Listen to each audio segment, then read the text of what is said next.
You're listening to KZSC's Voces, Críticas, Critical Voices. I am your producer and host, Silvana Falcone. Today I'm here with Dr. Francesca Degiuli, Assistant Professor of Sociology and the Director of the Gender Studies minor at Fairleigh Dickinson University. She's also a visiting fellow in the Center for European and Mediterranean Studies at New York University. Dr. Degiuli's research interests lie at the intersection of aging, gender, immigration, and globalization. Specifically, she's interested in highlighting the complex interactions between the political economy and culture in shaping everyday life.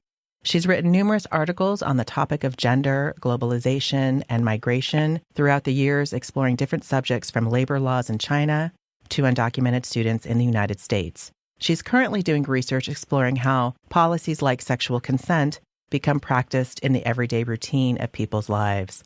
I've invited her on the show to talk about her first book, Caring for a Living, Migrant Women, Aging Citizens, and Italian Families, published in 2016 by Oxford University Press. This book provides us with a new and fresh look with regards to how eldercare work has created new labor relations in post-industrial societies. Welcome, Francesca, to KZSC's Voces, Críticas. Thank you. Thank you so much for giving me the opportunity to talk to you about my book. I'm very excited.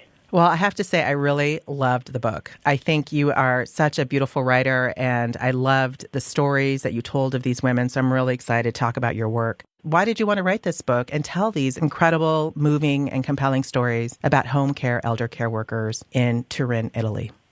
It had to do with the fact that I was in graduate school in California, but I would go back to Italy every year. And starting from 2001, 2002, possibly even a little before, I started noticing this very strange couple in public places. Starting in the late 90s, you started seeing this couple in parks, grocery store, squares, that in Italy are important public spaces.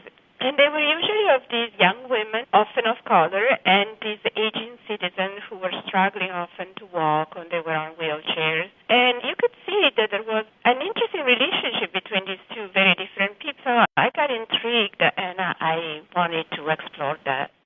Some of the stories that you share in your book happen in your rented apartment right there in the kitchen. And as an ethnographer, did you start to see your own apartment as now part of the research site? Well, absolutely, but especially with the fact that I'm dealing with caregiving and domestic work. And so the home is a central space for that kind of research. Not just that, but also for a personal reason. While I was doing research in Italy, I had just had my daughter, so she was 2 months old, and my mom was terminally ill with cancer. So I was really struggling staying afloat. So a lot of my personal experiences also engaged with some of the issues that we were discussing in the book. Now, I know in your research you talked to women from about 12 different countries, and I was curious, did you speak to them in Italian? How did you guys communicate? What kind of language struggles or barriers did they encounter at their place of employment? So most of the interviews were done in Italian. Most of the women that I have encountered through different locations, through different places, had already spent time in Italy, so they had a working use of the language. It helps that I have a working knowledge of French in addition to English and Italian, so sometimes I was able to fill the gap when they didn't know the word. Language is really important in this relationship of work. Elderly people really feel the need to have somebody who can communicate with them in their own language, and sometimes things are tricky because elderly people, at least in Italy, in some cases may not even speak Italian. They speak the dialect of the region of origin. So language is a tricky thing for many of the women that I interviewed, but certainly an important requirement for their jobs. In your research, you also talked to and partnered with 3 non-governmental organizations. Can you tell us about those NGOs and how you came to collaborate with them? So a year before I started the actual project, I went to Torino and started having conversation with academics, with political activists, with different actors that were interested in the issue of migration and immigration and eldercare. And so they pointed out to me these very different organizations.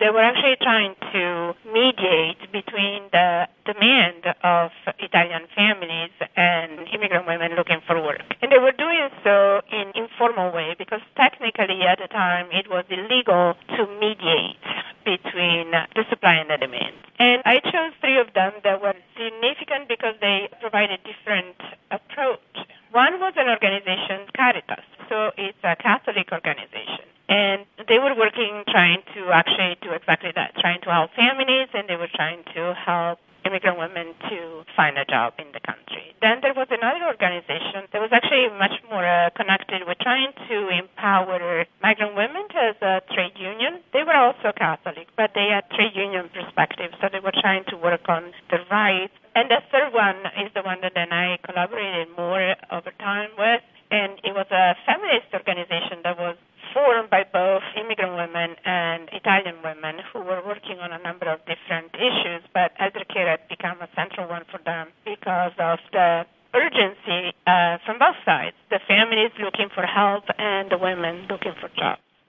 How interesting that the Catholic Church is sort of playing a role here, which actually is not that surprising, right? Because the Catholic Church kind of does have, even in this country, has a history of working alongside and trying to support migrant families and migrants in general. Well, in the case of Italy, it's also the reason for the first migration of domestic workers. So it was through the Catholic Church that we had the first migrant women coming to work in Italy from Cabo Verde and from the Philippines. And they came through the channels that were established by the Catholic Church. That seems like a research project right there, understanding the role of the Catholic Church in migration. Jackie Andel wrote one of the first books on that specific issue. She did a good job trying to trace it back and how that worked in creating these first flows to Italy. You're listening to Dr. Francesca Degiuli, Assistant Professor of Sociology and the Director of Gender Studies minor at Fairleigh Dickinson University. She is also a visiting fellow in the Center for European and Mediterranean Studies at New York University. She is the author of Caring for a Living, Migrant Women, Aging Citizens, and Italian Families, published in 2016 by Oxford University Press. In your work in conceptualizing care work as a regime, I think you insightfully point out that care work is not based on just individual choices, but rather there's a whole host of external factors involved, like the state, in this case also like the Catholic Church, neoliberal economic policies, immigration laws, etc. How are these external forces creating almost a perpetual labor force that's vulnerable amongst these immigrant women? Well, that was a very interesting development while I was doing research. When I started looking at the way in which the job was organized, it became clear that, yes, on the surface, it was presented as a simple narrative of supply and demand. Employers, families need help to respond to the growing demand of eldercare, and migrant women need to find jobs. Truthfully, though, that left out two very important parts that were deeply connected to the Italian state. One was the fact that we have, to this day, a welfare state. And the welfare state became, in some way, a very important part of this so-called individual decision because they were providing some money. Fundamentally, the welfare state will provide some cash for care to support some of the families, not all of them. Its cash for care program is connected to means, so only for the poorer families. But nevertheless, this cash for care was organized in a way that was given to the families with no string attached. So that will allow the family to make decisions on how to spend that money. And that was one level. The second level had to do with immigration. Italian immigration laws are not very well developed, and they definitely were not very well developed at the time. So one of the things that has been characteristic of the Italian response to immigration has been, on one hand, closing the borders, and then soon after, provide an amnesty, which is counterintuitive, but has been done for a number of years. And starting from 2001-2002, these amnesties were connected specifically to domestic and care work. And so the state was really participating in two very important ways in shaping and defining the way in which these so-called individual decisions were organized and framed by the families themselves. The work that these women are doing, as you so eloquently write in the book, is really, really challenging work. And one story that sort of stood out to me was the story with Viviana, the Peruvian immigrant in her early 40s, caring for an elderly Italian woman who'd been affected by Alzheimer's disease.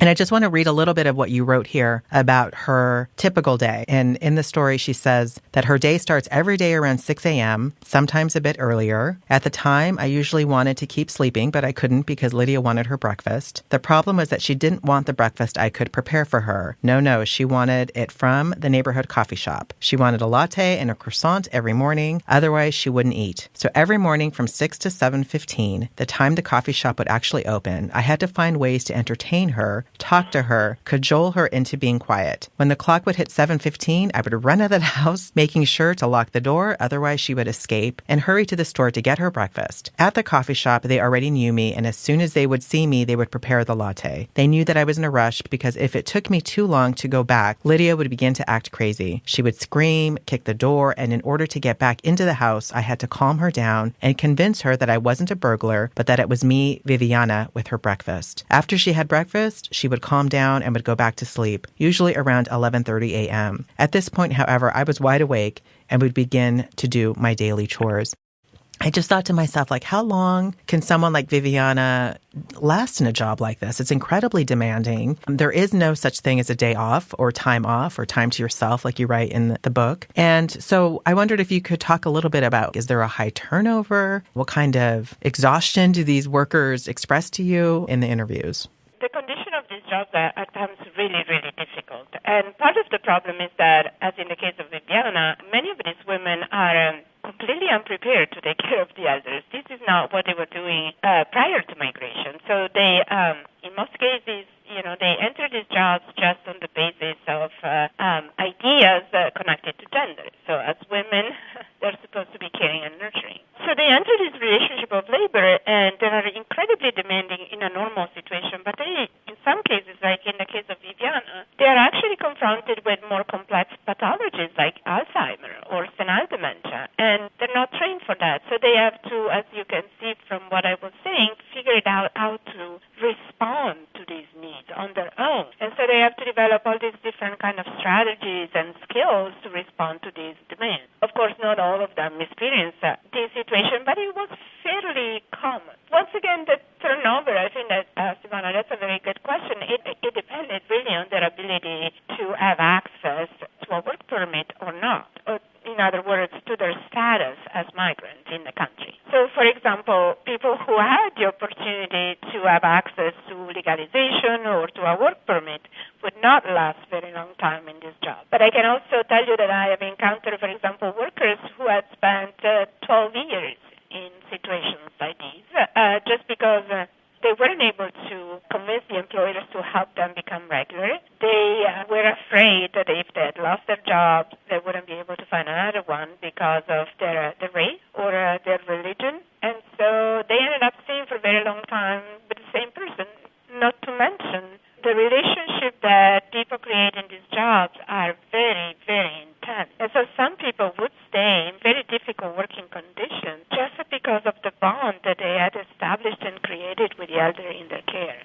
And this is where I was wondering, too, about this role of emotional labor that you write about, how it works kind of in both ways. And in the case of Viviana, I just thought the fact that she knew if she would take too long that this would be the result means it obviously had happened at some point prior in that working relationship. And so to have to then kind of quickly and without much training sort of figure out how do you manage that kind of situation. And not only Viviana, but then the coffee shop, right? The cafe also knew we've got to also move it along because we understand her situation. So in some ways, it becomes kind of a neighborhood response to a very debilitating elderly disease of Alzheimer's. Yes, you have to consider that, unlike the U.S., Italian elders are very visible. They are not confined in their homes. They're not necessarily, if they can still walk, they're not confined in nursing homes. So they remain visible to not just their family, but also the overall community.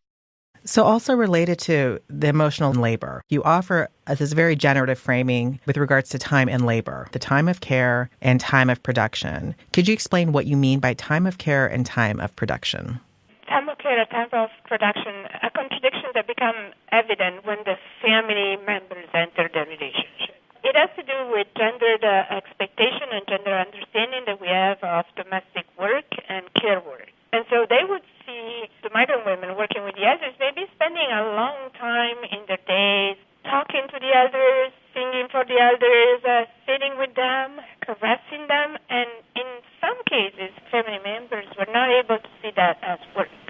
They would see that as non-productive labor, and so they were more likely to push the migrant women to do more work on the side. So they would ask them to clean the windows, they would ask them to cook, they would ask them to clean the floors, because they could quantify that labor. There was often a contradiction between what the actual employers, the family members, wanted to see the migrant women do and what the migrant women saw as the important component of care, which was listening, participating in memories, engaging with a sense of longing.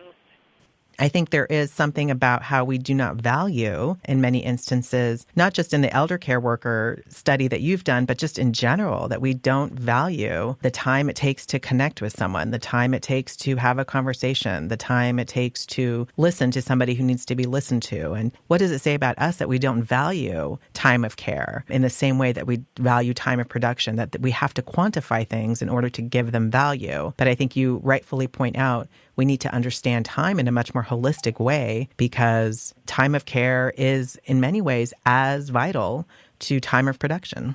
On one hand, there is the gender component to it, right? Women are always doing a lot more of this kind of labor that has been historically being devalued. So we see that kind of labor seen in a number of different occupations. Even in the university, women tend to deal more emotional labor with our students, advising than other groups. There is that element. And then there is an element of neoliberalism that definitely plays a part in shaping the way in which we think about our lives. We tend to think about lives as productive time, and not so much about creating community, about listening to people, about actually establishing a relationship. This is my own personal opinion, and I don't know if it's fully connected with the research I've done for the book, but I honestly think that since globalization and neoliberalism have become an important framework of our lives, we tend to see people more as commodities than people. And when we see people as commodities more than people, we tend to see them more as competition for limited resources.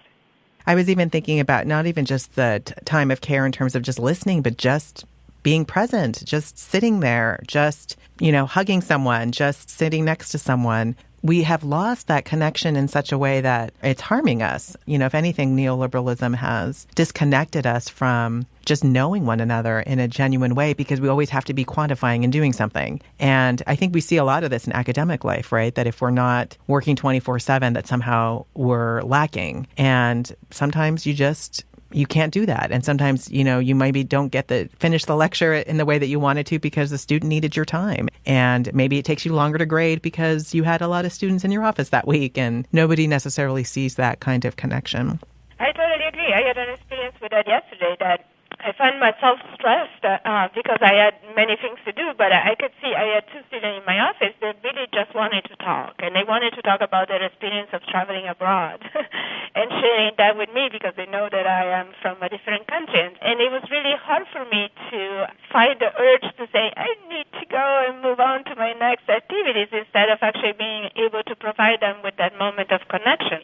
Well, thank you so much, Francesca, for talking about your book. I wondered if you have any final comments that you would like to share. Just one thing that emerged from my book and that I think we really need to do as a society, we tend to consider to this day eldercare a problem of individual people and individual families. And we instead should bring that issue back to the table, and we should address it as a society. And as a society, we should find solutions and creating ways to deal with this inevitable process of our life. A process that, granted, has been extended through technologies, but that nevertheless is part of what it means to be a human being today in 2018. So all of this pressure on eldercare should not be put simply on individual families. It should be shared. And we have been done a little bit of that with childcare to a certain extent, but we're not quite there with eldercare. And I think that is definitely an important conversation that we should have as a society. I totally agree, because at some point we're all going to be there. So we need to resolve some of these issues that you've pointed out for us. Well, thank you so much, Francesca, for being on KZSC's Voces, Críticas today. Thank you so much for giving me this opportunity. I really enjoyed this conversation.